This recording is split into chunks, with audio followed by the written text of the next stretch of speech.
What is up, YouTube? It's your boy Suka the Flame Prince back with another video. And in this video, I'll be continuing my watch through of Cowboy Bebop.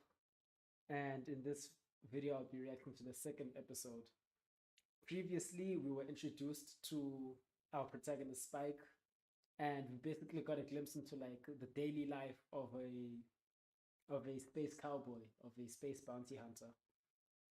We were also introduced to Jet, who is his chef, I guess also his backup muscle. And that we haven't met the other two people who show up in the intro, which I assume is going to be the crew in its entirety. Does the ship, not the fighter that they use, but the big ship that they're in, I'm curious how that's automated. Like, is there an AI that's in charge of that? Does it have an autopilot function where, like, I don't know, it just orbits the planet or whatever? Because neither Spike nor Jet are driving, and we haven't been introduced to a pilot. We met Asimov and his girlfriend, who, not gonna lie, up until the reveal when she got shot, they did a good job at selling me on the fact that she was pregnant. Like, up until she got shot, I had no reason to doubt whether she was pregnant or not. I just thought it was pretty badass. She's like such a ride or die that even during pregnancy, they're like pulling off their own little Bonnie and Clyde sort of stints. But yeah, it turns out she was just a mule.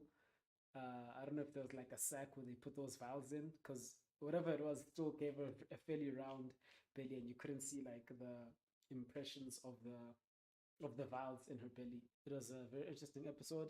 I'm really curious about the world the story takes place in. I'm curious to see what the differences are between that, the world that it's set in, and like present modern Earth, essentially. So I'm sure that was only the first episode. I'm sure that'll be expounded upon in later episodes. But yeah, without any further ado, I'm about ready to jump into the second episode. So, okay, I'm saying something about 1941, 2071. So I'm assuming that's when this is set, in 2071. So 50 years from now. I can't read the rest of the articles. I think it'd be dumb to try. But in 50 years' time, they still use regular handguns. I wonder if like a cigarette like a commodity in this thing, or is it just him and Jet's habits? Like, is there value?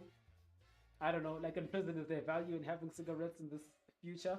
And I wonder if those ships you're seeing are like the ships of the various crew members, like the unique fighters of the various crew members.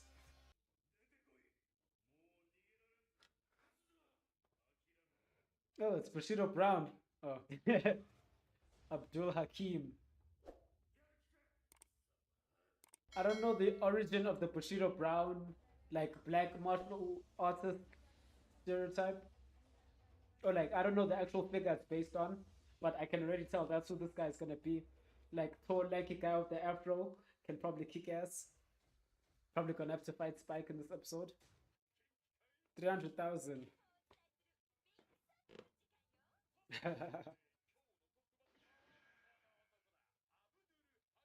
He doesn't even look black. Or maybe it's just a blonde delinquent hair. Unless his afros are disguised. Plastic surgery.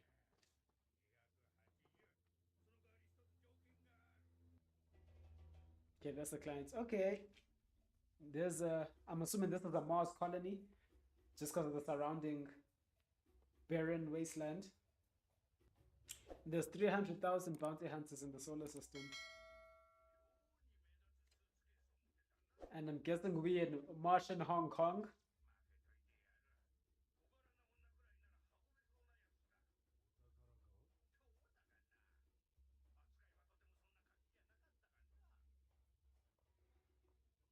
Okay, is that foreshadowing and there's actually a person inside that briefcase? Hmm. Hmm. Hmm.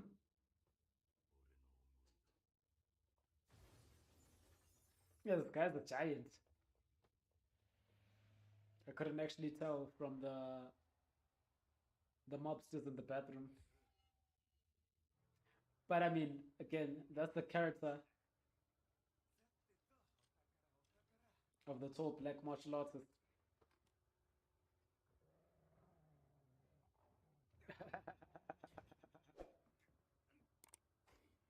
Why does that sound like a dog?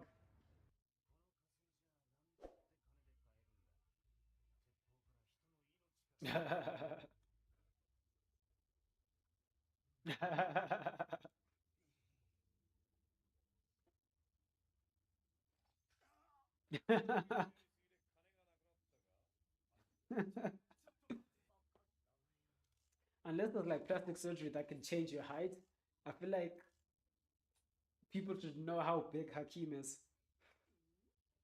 There's probably drugs inside. If I thought the other woman was pregnant, there's probably like drugs or something smuggled inside this dog. Maybe he'll rub its belly and like feel stitches or something.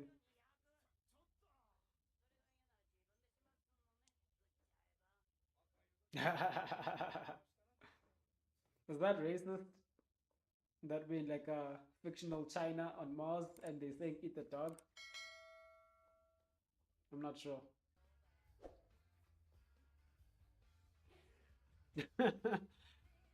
Okay. I, I think Hakim is in is like okay, never mind. I was gonna say I think he's not as athletic or agile as I thought he was. Because I thought he'd just like be able to leap over that.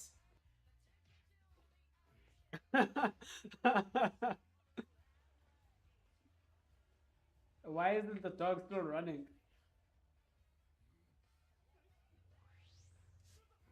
Okay. I hope this doesn't end like the last one where this whole bounty hunt is resolved. Because,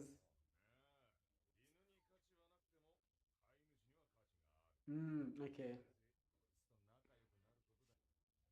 How old is Spike? Are they experimenting on the dog?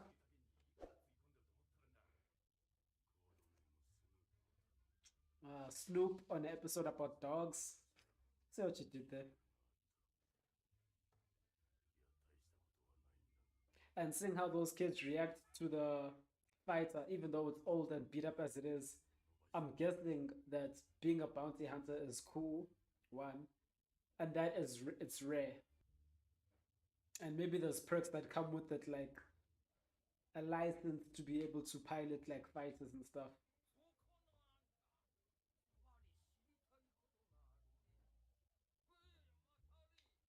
Is this the old man? Okay, that was gonna be the old man who predicted the red-eyed fox from the first episode. Did he bug the dog or was the collar like a tracker? Is that supposed to be like a dog whistle that only dogs can hear but humans can't? Hmm.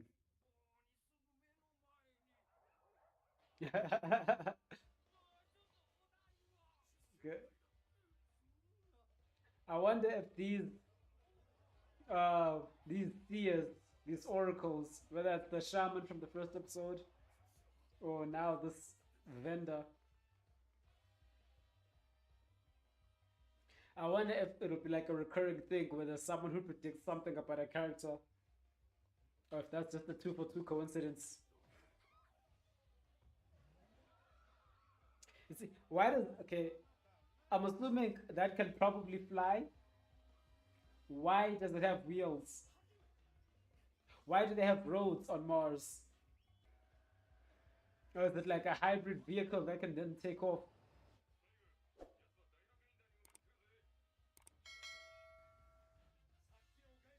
He's like known for doing damage and stuff, which usually chows their bounty, like doing damage to it and stuff. Oh shit!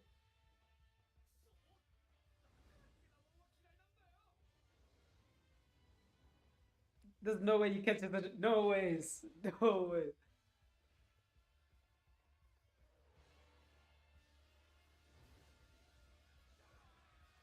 I wonder what they've done to the dog, because I don't think regular dogs are just that smart.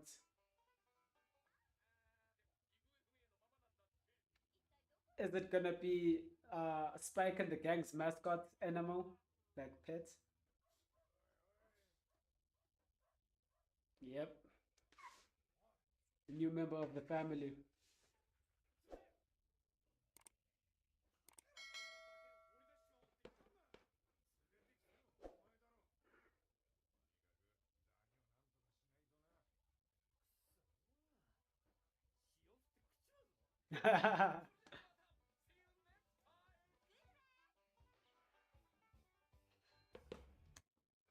Okay, okay.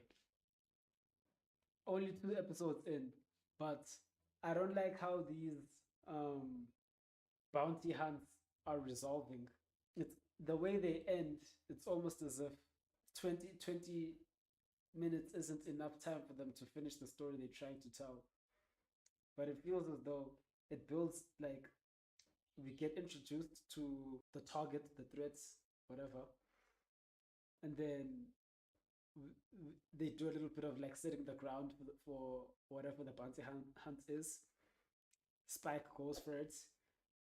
We have a chase that leads to a peak, and then we just cut away to Spike back at the ship dealing with the aftermath, and we never really see it get resolved.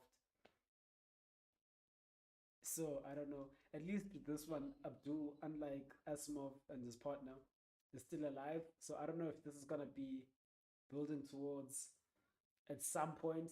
But at the same time, I don't, because also the way that the both of these have ended so far, I feel like they've ended in ways where Spike he didn't really get the bounty because he didn't turn in Abdul. So is he always gonna try go for a bounty and then fail, and then that's why they broke? Aside from now the actual bounty hunt, um, it was interesting seeing life on Mars. I thought that the rich moved here. Like, how did someone who owns a pet store and other working class people? Because I don't want to just assume that their parents moved there and then they like repopulated and they were just born on Mars.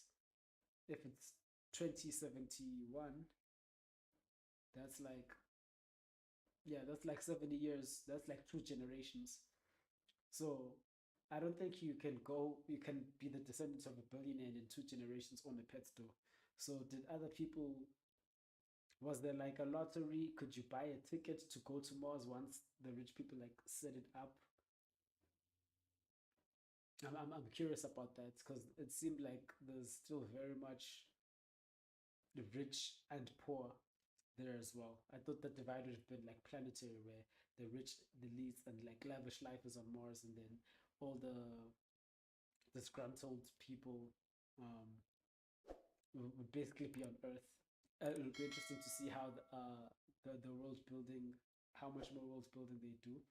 During the title, I'm so tempted to try and during the title, the OP, to try and read the intro to see if anything makes sense. It's probably just it's probably foreshadowy stuff that'll be explained if I keep watching. But yeah, only 2 episodes in, and these episodes feel a bit too short. Maybe it's telling of the times, but I can't imagine because like shows like this back then they come out what once a week. I can't imagine feeling satisfied with that for an episode and then having to wait 7 days to see what happened. Well, I mean, I guess you can because it's not really like there's a cliffhanger that you're waiting for. But yeah, I don't know. Maybe it's also I'm not used to like monster of the week type stories where there isn't some sort of overarching story or thing going on aside from us getting to know who Spike is. But it's also the second episode. But yeah, if you enjoyed this video, please go ahead and smash the like button. Share this video with any fans of Cowboy Bebop that you may know, and also smash the subscribe button as well. And hit the notification bell so as soon as I drop the next episode, you'll be the first to get notified. But with that out of the way, I'll see you guys in the next episode. Peace.